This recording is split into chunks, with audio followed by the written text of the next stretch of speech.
14ই ফেব্রুয়ারি আসছে। যুব সমাজকে ধ্বংস করবার জন্য, মা বাবার অবাধ্য করবার জন্য, অসামাজিক করবার জন্য, আল্লাহর অবাধ্যতার দিকে নেওয়ার জন্য, জাহান্নামের দিকে নেওয়ার জন্য ভ্যালেন্টাইন্স ডে এর মতো একটা নিকৃষ্ট এবং নোংরা দিবসকে এদেশে প্রতিষ্ঠিত করা হচ্ছে। এবং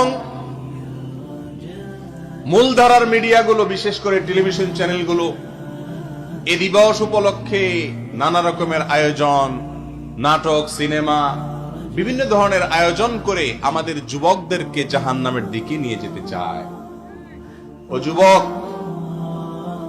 এই অনাচারের বিরুদ্ধে, এই অশ্লীলতার জোয়ারের বিরুদ্ধে আপনাদেরকেই দাঁড়াতে হবে ইনশাআল্লাহ। সিদ্ধান্ত নিতে হবে আপনাকে, আপনার যৌবনকাল কি শয়তানকে দিবেন নাকি রহমানকে দিবেন। আপনাকে সিদ্ধান্ত নিতে হবে এই যৌবনকাল দিয়ে জান্নাত ক্রয় করবেন নাকি জাহান্নাম কিনবেন। আল্লাহ তাআলা আমাদের যুবকদেরকে হেফাজত করুন। ভাইরা আমার, ভ্যালেন্টাইন্স ডে এর মতো একটি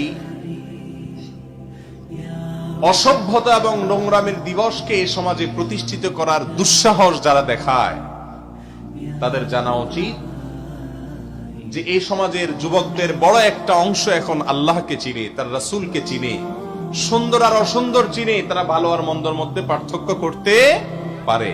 ইনশাআল্লাহ এই যুবকরা জাগ্রত থাকলে আমাদেরকে এরা পথহারা করতে পারবে।